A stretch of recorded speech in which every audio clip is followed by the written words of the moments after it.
তারা প্রকাশ্যে এসে লাইভে মানুষকে হুমকি দিচ্ছে কিভাবে ফেসবুক চালাবে তারা দেখে নিবে। ইভেন তাদের নামে অলরেডি জিটি করাও আছে।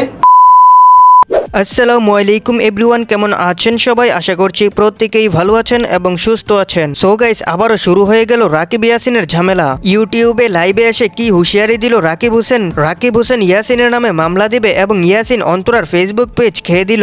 অন্তরার ফেসবুক পেজ আর খুঁজে পাওয়া যাচ্ছে না এবং মেহেদীকে নিয়ে কি বলেছেন এইসব গুরুত্বপূর্ণ আপডেট থাকছে আজকের এই ভিডিওতে। তো চলুন বেশি কথা না বাড়িয়ে আজকের এই ইন্টারেস্টিং ভিডিওটি শুরু করা যাক। कसम है तुम्हें तुम मगर मुझसे रूठे।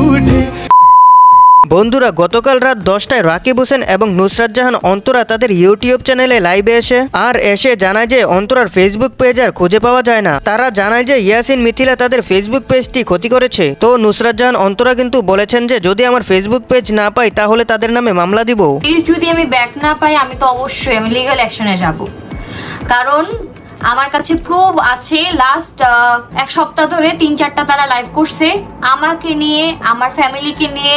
এর আগেও যে তাদের সাথে ঝামেলা হয়েছিল ওই সময়ে ইয়াসিনের নামে জিটি করে রেখেছিলেন। এখন যদি ফেসবুক পেজ খুঁজে না পায় তাহলে মামলা দিবে ইয়াসিনের নামে। আর তোমাদের নামে যে করা আছে না জিটিটা, সেটাও সুন্দর মতো চলে আসবে। তো বন্ধুরা, আপনারা যারা রাকিব হোসেনের প্রতিনিয়ত ভিডিও দেখেন আপনারা কিন্তু জেনে থাকবেন যে রাকিব হোসেনের ঝামেলা হয়েছিল মেহেদীর সাথে। এইগুলো নিয়ে ইয়াসিন এবং মিথিলা লাইভে এসে খোঁচা মেরে কিছু কথা বলেন। তো রাকিব হোসেন কিন্তু বলেছেন যে ঝামেলা হয়েছিল এটা দুজনের ভুল বোঝাবুঝির কারণে, কিন্তু কাউকে কিছু বলেনি। এখন তোমরা যদি চাও তাহলে সবাইকে সবকিছু জানিয়ে দিব। মেহেদীর সাথে আমার একটা সমস্যা হয়েছিল, সেটা আরো 3 বছর আগে। মেহেদীর ভুল ছিল, আমার ভুল ছিল, যাই হোক ভুল সবারই ছিল, ঠিক আছে। মেহেদী একটা কথা বলছে সেটাই মাইন নিতে পারিনি। আমি আমার পরিবার নিয়ে কথা বললাম, সেটা কখনো মাইন নিতে পারবো না। মেহেদীর আমি একটা থাপ্পড় মারছিলাম, সেই থাপ্পড় নিয়ে তো মেহেদী অলরেডি অনেকগুলো লাইভ করছে। তো ওই থাপ্পড়ের ভিডিও আবার ইয়াসিন করছে, বুঝছো। এখন কইরা বারবার আমার ওর বড় দিয়ে শেড দেওয়া, সেটা প্রচার করবে। প্রচার করো, অবশ্যই তুমি প্রচার করো। আমি তো চাই না এখানে মেহমমকে বা মেহেদীকে কেউ খারাপ বলুক, বাট যখন তুমি এটা প্রচার করো মেহেদীকে কেন থাপ্পড় মারছিলাম সেটাও মানুষ জানতে পারবে। এতদিন কিন্তু মানুষ জানতে পারে নাই।